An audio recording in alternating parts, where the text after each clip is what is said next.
Hello and welcome to the Boro Breakdown Podcast. This is the opposition show. Informed QPR come to town on Saturday looking to end the winning run under Kim Hellberg and stop us from making it 4 wins from 4 under the Swede. To preview the game, I'm delighted to be joined by the excellent Clive from Loft For Words. Clive, welcome back to the Boro Breakdown Podcast. How are you doing? Yeah, I'm good. Well, I'm about as good as I look, I suspect. But it's been a long week, and it's about to get a lot longer. But it's been a successful one as well. So yeah, it's been worth it. Yeah, it's good to have you back on. We'll jump straight into QPR then, because you're just outside the playoff places coming into this one. 9 wins, 4 draws, 7 defeats, 27 goals scored, 30 conceded. How's the season been for you guys so far? Really good. Yeah, really, really good. Given QPR standards over the past, we've been in this league for now 10, 11 years and basically been 16th or thereabouts for all of it. Only managed a couple of top half finishes before now. I think when we did our season preview, I still had us down sort of 16th, 17th, 18th, that kind of range. And then we made some really good signings, like in that bit when you're still playing in August, end of the window. People like Richard Kone from Wickham, and it just it's lifted us. New manager as well, has settled in really well. Quite a unique style of play, which I'm sure we're going to dig into a little bit. And yeah, we're exceeding my expectations at the moment, certainly, and playing quite well. Have they changed then, your expectations, just because of how good your start has been? You said there you had you down for like a 16th. Has it changed? Well, I mean, QPR, they're a streaky team. So at the moment we're having a hot run, and we moved actually briefly into the playoff places before the Wednesday games. So yeah, I think at the moment with the team we've got, the squad we've got way better depth on the bench than we've had for a long time. You've got to think, maybe we can push on into the top half, but it's QPR. So I don't think we'll get a result at Boro on Saturday for a variety of reasons. And then 1 defeat becomes 2, becomes 3 very, very easily and quickly at QPR. We go on these 6-game losing runs all the time. So like everybody feels great at the moment, and I feel great, but you can never take it for granted with QPR. Really, there's always sort of terror around the corner with Rangers. Really, so let's just enjoy it and see where we end up. But yeah, I think I would be disappointed if we did end up sort of 16th again, given how we're playing at the moment. Yeah, you're like me with the Boro. Like, Boro in such a good position, and I'm like, nah, it's too good to be true. We're going to slide down the table at some point. Like, it just can't be that we have it so nice and so good at the moment. I've spoken to you many times about Boro's shit starts to seasons, and the fact that we've had a really good one. I'm just like, where's this come from? Overcome the manager leaving as well. Well, it looks like that hasn't really sort of bumped you and knocked you too much when it could have done. So yeah, maybe it is the real deal, because this is the first season I haven't tipped Middlesbrough for the 6. Like in the all the time I've been writing season previews, I've always overrated Middlesbrough. I've always had them up there, and this was the year I lost faith. So of course you're going to win it this year. I know, yeah. I think Rob Edwards did us a favour as well leaving, so thanks for that, Rob. Clive, you did win your last game rather dramatically. You were 1-0 up, Birmingham equalised very late on, and then Kieran Morgan won it in the 96th minute to send Loftus Road into raptures and your seat into pieces, so I saw on Twitter. My poor seat is actually, a piece of it is actually here with me now. I'm quite emotional. That's hilarious. So that has... been sitting on that bit of plastic for 30 years, and we've seen a lot of stuff and been to a lot together. So now it's sitting on my desk. I'm not sure the club are going to be too impressed about that. Actually, there's going to be a sort of delicate exchange of emails later today, I think. If anyone from QPR is watching this, that is not Clive's seat. It's something completely different. How was that game? Yeah, the problem is at QPR, they put your bloody name on them, so there's no escape. There's no escape from the fact that I have taken a chunk out of it. I thought we played well. We're not a pretty team. It's that we're not going to win any prizes for aesthetics. It's like an Ian Holloway team. You wouldn't think it, having appointed a French manager, but it's 4-4-2. It's 2 sort of big physical forwards that just run and run and run and are aggressive and go on the high press. It's two little niggly gits like out wide, like, get it wide, get a cross in, two big lads in the middle of midfield, and and a fairly uncompromising back four. And I think we go, whatever the stat is, back to front, more long passes and shorter transitions from back to front than any other team in the championship, because we leave players in high positions, which can leave us exposed at the other end a little bit. But as soon as we get it, just put it in on you, like in behind the fullback. Roman Burrell, bit of a success story this season, so quick. So it's a little bit like Ian Holloway football, to be honest.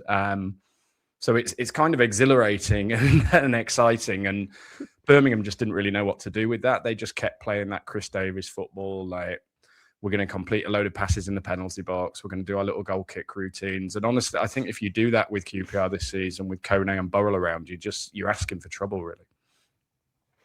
That's very interesting. Is it... Was the Birmingham approach, like, something you said that's really stuck with me was Russell Martin in his dance of 1,000 passes? Was that a bit like that? And look how well that went for him. Yeah, it's like if you can't even beat St Mirren with a £60 million payroll, then yeah. I mean, I think that style of football is going out of football anyway. I mean, it's like long throw Britain at the moment, isn't it? Like, even It is, Arsenal are top of the Premier League, playing like Tony Pulis's Stoke almost. I was thinking that. Arsene Wenger, like, rolling over in his grave at how Arsenal play, because they're a set-piece team, aren't they? And it's all sort of physicality and pace and transitions and long throws and corners now. So, yeah, I think that Russell Martin style of football, I hope it's gone as well, because I find that every bit as boring to watch as a Sam Allardyce. Like, just, this hubristic nonsense that the best way to score a goal at that end is to complete 50 passes in our own penalty area. Like, not for me. Yeah. So we, for once, might be ahead of a curve rather than trying to catch one up. Very interesting. Off the back of that win, then, how are you feeling coming into this game? You said you don't think that QPR are going to get a result at Boro, but has that not made you a little bit more confident? Well, it would have done, except that we had, in our last 3-game week, we won the first 2 games in that as well. And then finished with an away game at Norwich, who had obviously, I think at that stage, lost 8 and drawn 1 at home, second bottom of the league, 5 points adrift, fan protests. And we went there and we were 3-1 down by half time, I think. So that's so QPR. Yeah, very QPR thing to do. But I think one thing that we do still struggle with is the 3-game weeks. I haven't got the stat in front of me. A professional podcaster would have brought the exact stat, but it's something like 23%. We decline from our average 23% when it's game 3 of a 3-game week and we're away from home. So we've looked back over the last 10 years of the championship, and no team declines as much from their average results as QPR when it's game 3 of a 3-game week and they're away from home. So after what happened at Norwich, I think you'd be a brave person to think that QPR are going to come to Middlesbrough this Saturday, other end of the country, and win. I mean, the only thing that is sort of going for us on that front is that when we played Norwich, they'd played Tuesday at home, Saturday at home. We'd been away at Blackburn on Wednesday and then away at Norwich. So like 2 long trips and 24 hours less. Whereas this time, Middlesbrough, you were at Charlton in the week as well, right? So like you've been travelling around as well. So on that front, maybe. But yeah, I mean, 6 points from the week, that's good, isn't it? Like 6. If you take 6 points from every 3 games you play, like you're going to be there or thereabouts. So I hesitate to use the word bonus game because Harry Redknapp used to describe all our away games as bonus games. But yeah, it's been a good week, and let's just come up and see if we can give a good account of ourselves, find a little bit more out about where we are as a team. Your manager, Julian Stefan, how are you finding him? Well, I mean, the job he's doing, like you can't knock it. Like we interviewed him in the summer, and I don't know. He wasn't like sort of a lot of the football managers that I've interviewed while I've been doing Loft For Words. I mean, like he's very French. It's like the French is. I think I mean, the biggest credit I could give to him is like he came in and clearly wanted to play one certain style of football. There's been a lot of talk at QPR over the past couple of years under the chief exec stroke director of football, Christian Nori, about having this game model where every team at the club, like from under 13s all the way up, and the women's team all play exactly the same way, so that it's like seamless transition between our youth teams. And, you know, Christian can be a bit sort of woolly about exactly what he means by game model. And, you know, sometimes it's, you know, well, it's more of a thought. It's more of a theory. It's a, you know, a spring breeze. It's, you know, whatever you want it to be. But when he has actually been specific in interview, it's, you know, it's a version of 4-3-3, 4-2-3-1. It's pass out from the back. It's slow build up. It's possession based. So we did that in pre-season, and then first 3 or 4 games, absolute disaster, culminating in getting beat 7-1 at Coventry, which was a long day. And Stefan came out afterwards, and this is a brave thing to do as a manager, and he just said, look, that's not good enough. It's never happened to me in my career. We apologize to the fans, but I promise you, it will be different next week. You will see a completely different team. And I was like, I wonder what he means by that. And what he meant by that was basically the game model, or this pass out from the back and possession base. He was just going to ditch it and do this 4-4-2 thing, which is a formation he used in France. And we've never really looked back, but I thought that was a sort of really brave thing to do. You know, new job, new country. The chief exec has basically brought you in to run this game model, and to just go after 4 games, well, it doesn't work, so we're not doing that anymore, and just flip it. And to get the results that it has, I just thought it was really, really brave, rather than just doubling down and down. You know, what plan B is, just do plan A better and all of that. Like, I thought that was incredibly brave of him. And so far it's got the results. So absolute fair play and credit to the guy. Yeah, so do you think it will be that 4-4-2 on Saturday? Then you don't expect there to be an adaptation coming to Boro? It depends really if Kone and Burrell can play again. You know, they worked their asses off on Tuesday night, and Burrell in particular has played a lot of football. Kone hasn't got called up for the African Nations Cup, which is obviously terrible for him and absolutely fantastic for us. Otherwise, it would have been a winter with Michi Frey up front, which is a long winter. And so it depends. If those two can play together, then yeah, it will be. And then the wingers, like we've got 4 or 5 people that can play either side. Chair's injured again, which is obviously bad for us and good for you. And Reece Norrington-Davies on the left side of the defence generally hasn't been able to play the 3 game weeks. Sam Field's injured, so it could be our Brazilian teenager left back who is a little bit stereotypical and a little bit scary. But yeah, I wouldn't expect it to deviate too much from the 4-4-2. If Burrell and Kone can play together, it will be. If it's not, it'll be one of those, and then like more sort of 3 behind. More like a 4-2-3-1, but yeah, it depends on whether those two are fit, really. Yeah, you do have Romain Borrell, who is actually a former Middlesbrough Academy player. He made his debut in the same game that Hayden Hackney did against Brentford in the Cup in 2021. I've clocked his goals return this season, very impressive. But can you tell the listeners how he's been doing for you guys this season? Well, he was the unheralded signing, right? Because Richard Kone was the one that got all the headlines, and, you know, Luton were talking about bidding 7 or 8 million for him in January, and half the Championship wanted him, and then suddenly we got him on our budget. So we've been sort of prodding him and like, well, what's wrong with him? There must be something. What's he doing here? And Burrell was kind of unheralded. It was one of those signings that just happened on a Saturday night after a pre-season game, I think. Like 0 rumours. Usually we've got a piece written up because, you know, you hear about these things. Had to go to our analytics guy and was like, can you turn around video analysis and reviews tomorrow for Romain Borrell from Burton Albion? And, you know, can you do it by yesterday? So he was completely unheralded. We didn't know a lot about him. Looked quite quick. In the highlights, and one of the things they did this summer was really try and put some more pace and physicality and power back in the team, which was much needed because we were just way too slow and easy to play against last season. So Mad Mbenge from Reading is a quick and powerful player.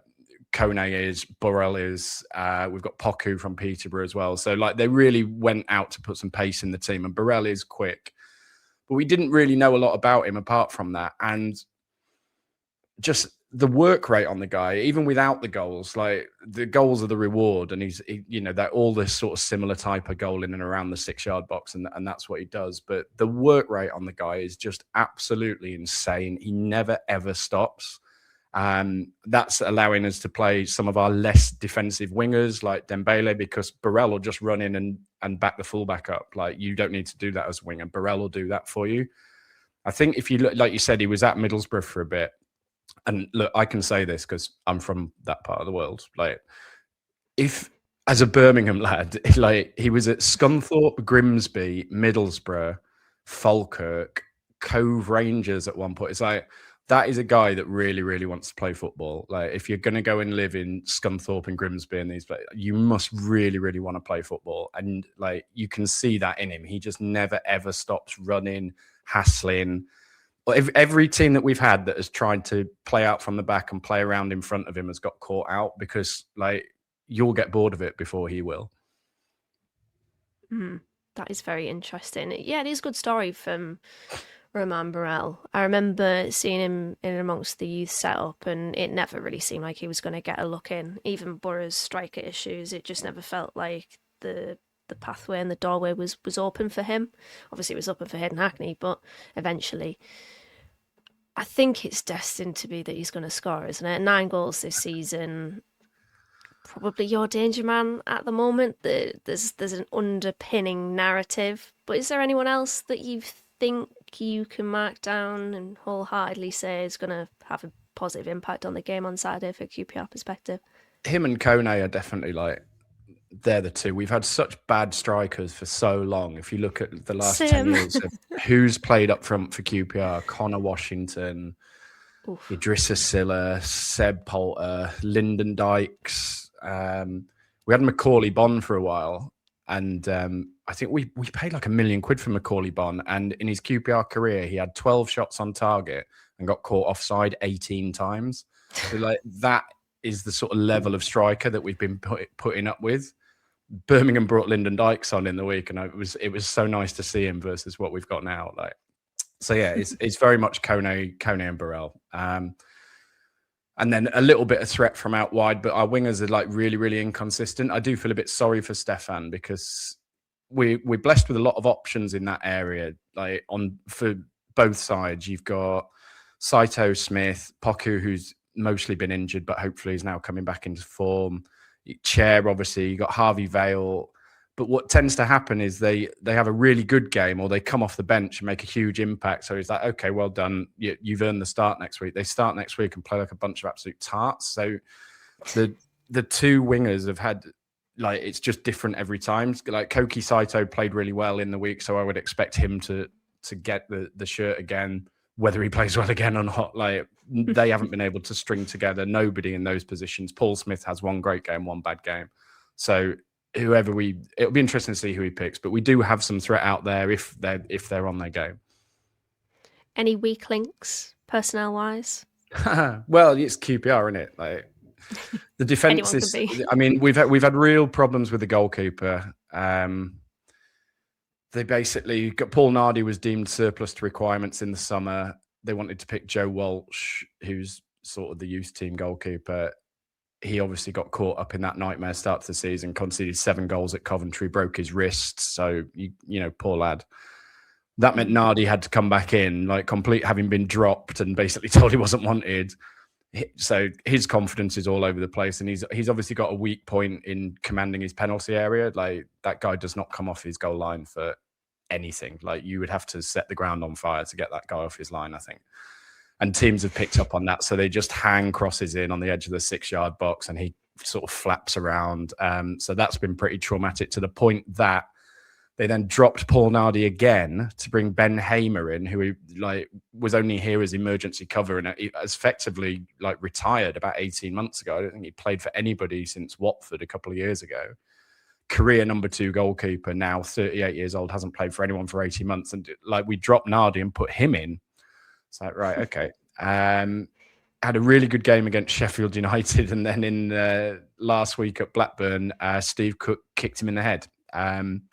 So then we had to recall Paul Nardi again for the third time, and silly football club. And he's had one good game and one bad game so far. But yeah, he's a little bit jittery in a little bit of a weak spot.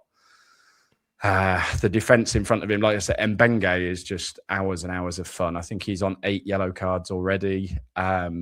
Just like wouldn't want to have been that guy's primary school teacher. He's like just absolute raw insanity. Loads of fun. Love him. Jimmy Dunn and maybe Jake Clark-Salter or Steve Cook at centre back in front. And then, like I say, we've got this issue at left back, which again was caused by decisions made in the summer and having to go out and get an emergency sort of cover loan in Norrington Davis. So yeah, the defence is a little bit ropey. And at Norwich it was a lot ropey. So let's see. This is obviously a tough game for us. So let's see how they cope. Would you like a certain Seny Dieng back, Clive? I don't think that is beyond the realms of possibility. I think that was explored right on the deadline anyway and didn't quite get over the line.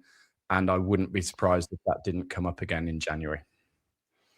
Yeah, I have often forgot that he has existed at Boro. I think he had an Achilles injury that kept him out for a long time, and he was dropped last time that he was in the Boro team anyway because, well, he had holes in his hands, basically. But yeah, but he's he's the opposite of Nardi, right? So like his shot stopping is not great, but his command of the box and what he does with his feet, he's basically an outfield player. Yeah. So if you could combine him and Nardi, I think you'd have one sort of beautiful goalkeeper, but he almost certainly wouldn't be playing for QPR. Yeah, the one thing that I think of when I think of QPR is probably not the best defence. I've seen many seasons where you've been in the minuses for goal difference, you've conceded a bucket load of goals. So the fact that you've said there the defence might be a little bit ropey, I think is... It fits the narrative that I have of QPR, and I hope that continues, obviously, because I'm a Boro fan on Saturday. In terms of playing style, is there anywhere, like I said to you on our collaboration on your site, that this isn't really in terms of play style, so what the hell am I whacking on about, but second halves are a vulnerability or potential vulnerability for Boro. Is there anything, like, I don't know, maybe... control of the centre of the pitch, because with Boro they really want to seize control. I think if you have Burrell on Gilbert, for example, who tries to distribute the ball from the build up, that could be a potential area of weakness against Boro. But is there something that, I don't know, stylistic wise may kind of lead to Boro taking advantage of that? Yeah, I think because like we're one of these rare teams that play 2 up front, and it is a real strength for us. It means, though, you can only pick 2 central midfielders. And as my Irish mate Brian keeps saying to me, you don't win many games by losing midfield. And we have got outnumbered and overawed in the middle of the park quite a lot this season. Nicholas Madsen had just a terrible first season in English football last year, has got a lot better this year, but still can get a little bit lost in away games. And Jonathan Varane... he's very, very highly rated, and they seem to think that he's going to be the next big sale, and a lot of his underlying numbers and trendy things like that are quite good, but I don't think he's playing particularly well at the moment. Had a good game on Saturday, didn't play well for me on Tuesday night, and had an absolute mare at Norwich last week. So Norwich were able to sort of overawe those 2 in the middle and just play through us. And that is a concern on Saturday, because that's basically the best bit of Middlesbrough team, isn't it? Yeah.